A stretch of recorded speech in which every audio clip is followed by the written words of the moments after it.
Hey guys, it's me, Sara B, and welcome back to another video.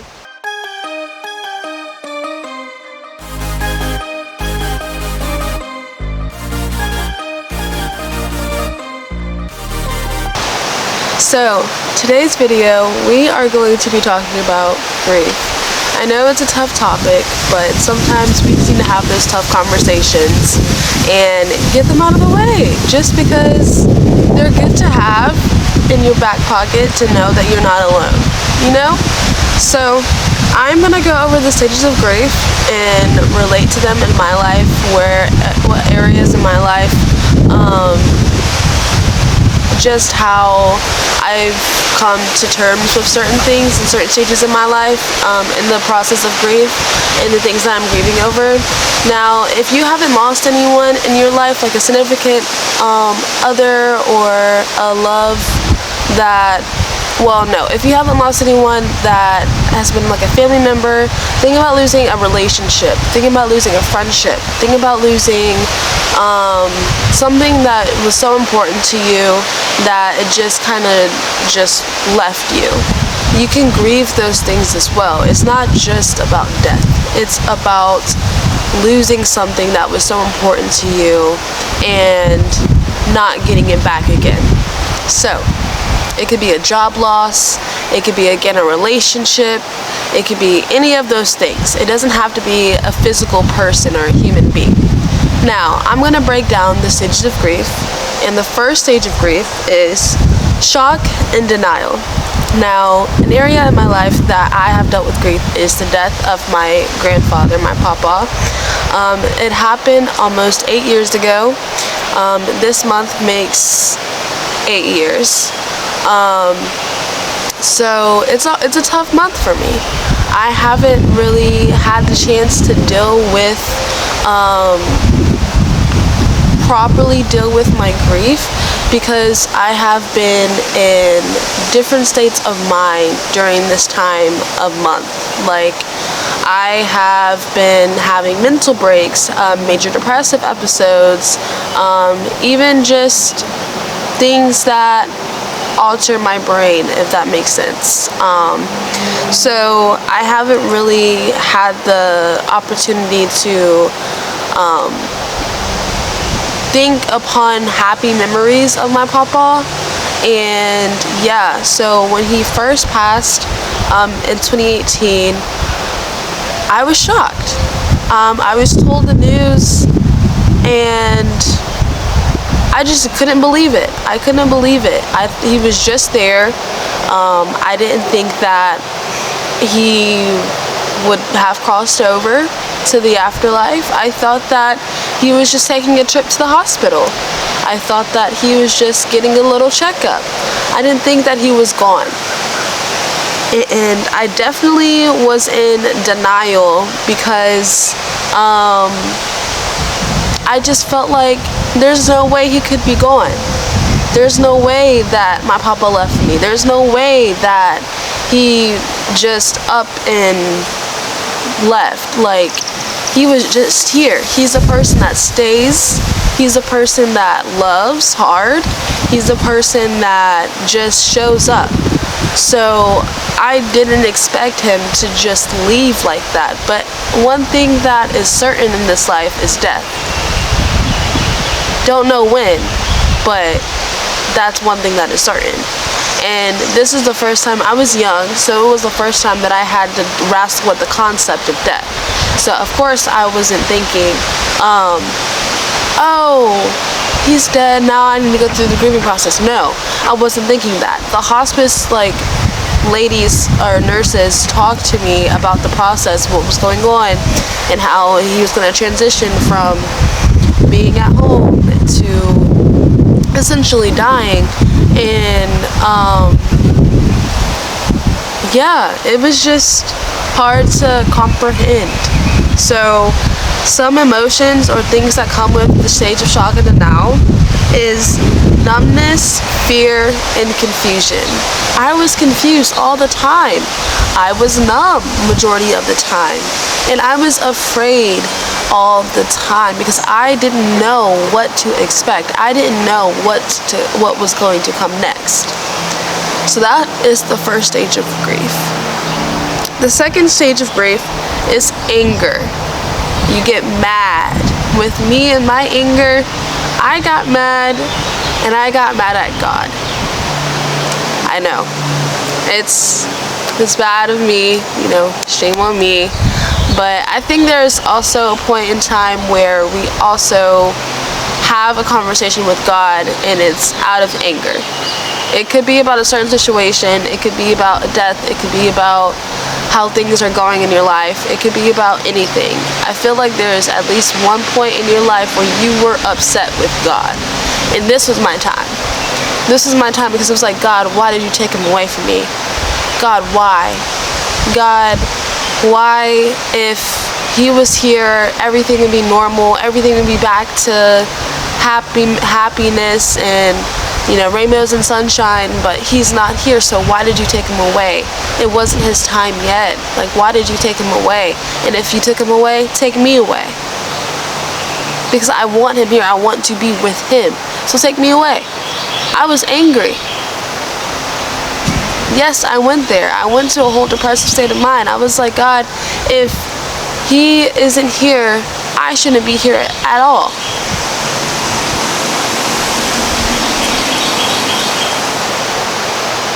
And that is something that I have overcame during my process of grief. Not wanting to be here because someone who I love genuinely and someone who genuinely loved me was gone. Some emotions that come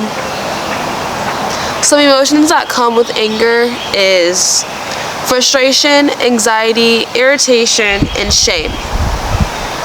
Now, I was shameful because I was just like, God. I was shameful because I was upset with God. I felt shameful. I just didn't understand why that's when me and God's relationship broke. Like, I didn't trust in God. I believed in him, but I didn't trust him because he took something away from me that was so important. And I know it was him. Like, it was my papa's time in God's eyes, and it wasn't his time in my eyes. And so it was just, we weren't seeing eye to eye with things, and I was just angry all the time. I was frustrated with God. I was irritated with the situation.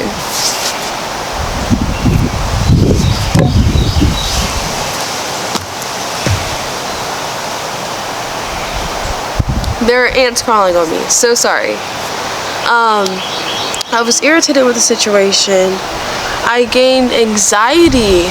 I just overall in this process of anger was overwhelmed with emotions that I couldn't really comprehend. I was confused. I was so confused from shock and denial. So a lot of the stages of grief blurred together, like they crossed lines. I was so confused, irritated, frustrated, anxious, and then shameful. So yeah, the next stage of grief is depression and detachment. And in this certain area or stage of grief, I severely got depressed for a long time. I felt like me being in those mental breaks or the altered state of mind or the major depressive episodes, I felt like that was with my grief. Like, there was times where I couldn't get out of bed. I didn't want to eat. All I wanted to do was sleep, roll over, wake up, roll over, and go back to sleep. That's all I would do. We call it the rollover. That's what me and my best friend call it, rollover. Because I just literally wake up, roll to the other side, and go back to sleep. That's how depressed I was. It was that serious. Like, I didn't think that I should have been here if he wasn't here. So, of course I'm going to get depressed. And the emotions that come with depression and detachment is lack of energy, helplessness, and overwhelmed. Lack of energy. I already told you, I was in bed rolling over. Helplessness. Oh, buddy boy. I felt helpless. I felt helpless to the point where I didn't want to ask for help. I didn't want to ask questions. I didn't even want to look in a mirror and be like, you know what? You got this. I couldn't encourage myself. I couldn't be there for myself. I felt like nothing or anybody could actually help the situation. Not even God. And that's what really got me. Like, the person who took him away, how come he couldn't help me through the situation? He did over time. But in this stage of depression and attachment, I still was angry at God from the last stage of grief, anger. So I didn't have that relationship with God to be able to communicate with him. Hey, I need help right now. I need to depend on you during this time. Yeah. So it was just a lot of wrestling back and forth between he's God and he's my protector, he's my healer, he's my savior, to he's God, he took away someone who I loved, he ripped them away from me, he hurt me, he felt like he lied to me. Before my papa died, I researched his diagnosis. He had cancer. I researched his diagnosis and I literally wrote down every single thing. I wrote down how much time he had to live. I wrote down all the little medical terminologies that was ever in the study that I was doing. So I literally have a journal full of like medical terms or medical things that I have taken upon myself to research because my family members have dealt with it. And my papa, he was the one who first started it off because I was curious. I was like, okay, so what can we do? What can I do? But it was too late. It was too late. I felt like I was getting lied to. I felt like I could have done something. I felt like my 13-year-old self could have done something, but I couldn't. Yeah. The next stage of grief is dialogue and bargaining. There was a lot of dialogue and bargaining with me when it comes to just dealing with my perception of God and his love, because I genuinely felt like my papa was the last person who genuinely loved me. Like, I felt my papa's love. I felt his love. He called me his baby. He hugged me. He cared for me. He literally loved hearing us sing. So there was one time I remember in the kitchen where I didn't want to sing, so I put my head down. He was like, sing, sing, sing. And I was like, I'm not singing. And my family was just like, she doesn't want to sing, so let's just not sing. And stuff like that. But I remember in that moment, I felt like I was letting my papa down because all he wanted to hear was us sing. And I mean, that was one of my elements. So I don't know why I didn't want to sing that day. But I just feel like things like that, thinking about him and thinking about the fact that he's gone, it was just hard to picture it, hard to see that he's not here no longer. And so the dialogue in my head, I was just wrestling with, honestly, in the state of depression, should I stay or should I go? Honestly, that's where I was at. I felt like this world had nothing to offer me anymore. And I have dreams. I have big, big, big dreams, but nothing could have happened and changed my life for the better with me not still thinking about my papa at this time. So even if I was presented an opportunity, I don't think, like, I was presented opportunities after opportunity, and I would perform. I would do performances for my papa. Like, I did color guard and winter guard, so I would go on the field or go on the floor, and I would perform my heart out because I knew my papa was watching me. And singing on the choir in school. Like, I knew he loved hearing me sing, hearing our family sing. So I sung my heart out on the choir. I know that he used to say, get right, get busy, and get your education. So me getting my education and me doing things in life, sustaining myself and being successful, that is what's helping me create happier memories of him, to remember him by. But the dialogue in my head wasn't just, oh, he's gone, what do I do now? It was, he's gone, I should be gone too still. There was a point in time where I literally just felt like there was nothing left for me in this world. At a young age, I didn't think I was going to make it past 17. So there was really no point in me staying alive. I don't know, God has blessed me to stay alive for this long. I think it's starting to rain. That's okay. The emotions that come with dialogue and bargaining is reaching out, desire to tell your story, and struggle to find meaning for what happened. I literally was struggling to find meaning in what was happening, what was going on, and how to mend the situation. Ants are still crawling on me. So sorry. I would reach out to certain friends and I would tell them what's going on at this time and be honest with them and open up to them and just sit there and ask, like, hey, I'm dealing with this situation, so how can you help me, or how can I get out of it?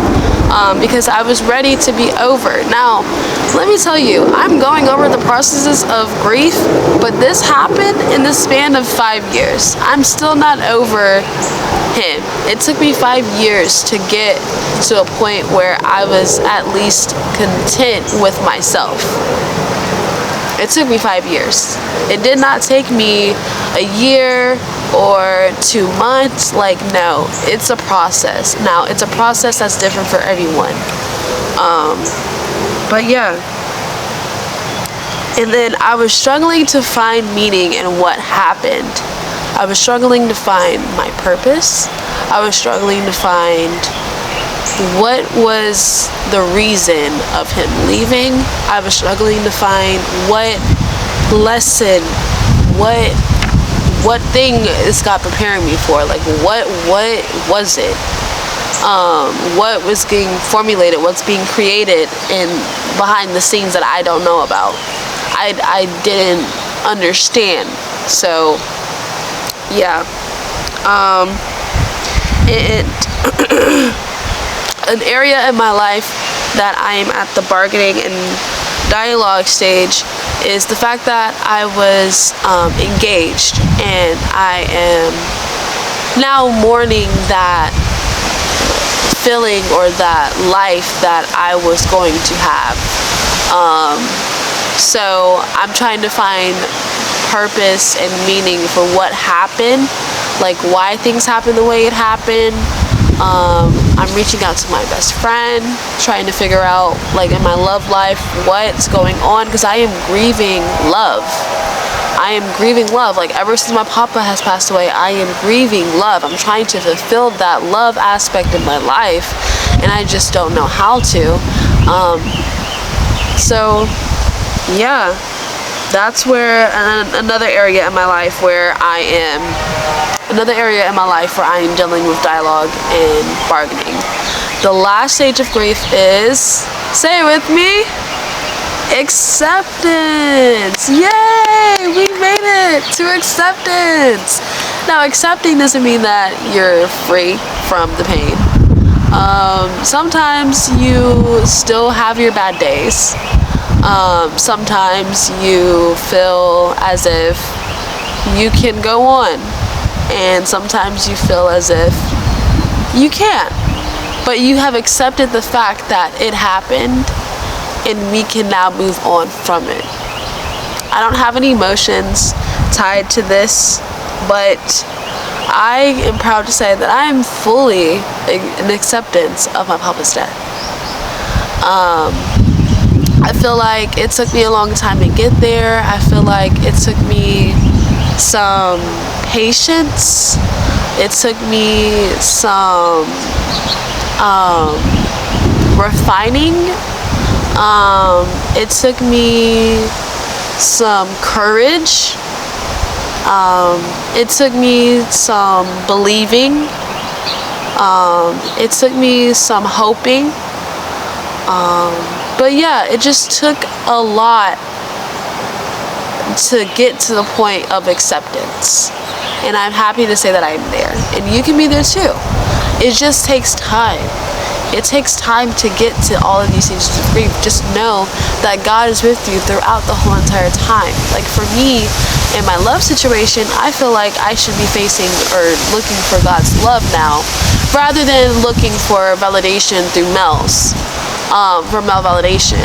I feel like that aspect of my life has been torn apart in so many ways that the only thing I can do is look to God. And yeah, I just feel like that it takes time, and the process is a process, and it's going to be processing. It's going to be a lot of processing. Now, another thing that helped me throughout this journey is therapy. I was in therapy, still am in therapy, and yeah, they have helped me see my worth, see what love truly is, see what self-love is, see that my papa still loves me, see that God is helping me and protecting me and nurturing me and building me up for greatness. And He can do that for you too. He can. So if you're dealing with grief in any area of your life, I want you to know that it is okay. It's okay to not be okay. It's okay to not be okay. It's okay to struggle. It's okay to be down bad. It's okay to just trust the process. That's all you have to do. Trust the process. And in a due time, it will all work out. You'll reach acceptance. Now, it doesn't mean that you fully are healed again. It just means that you have accepted the fact that that had happened. Whatever you're grieving, it happened. I pray that you took whatever you can out of this video, and I hope that you enjoyed it. Make sure you give it a big thumbs up. Like, comment, and well, I already said big thumbs up. Comment and subscribe. And if you want to see more of me, yeah, subscribe. So yeah, I'll see you guys in the next video. Bye. See you later. I don't say bye.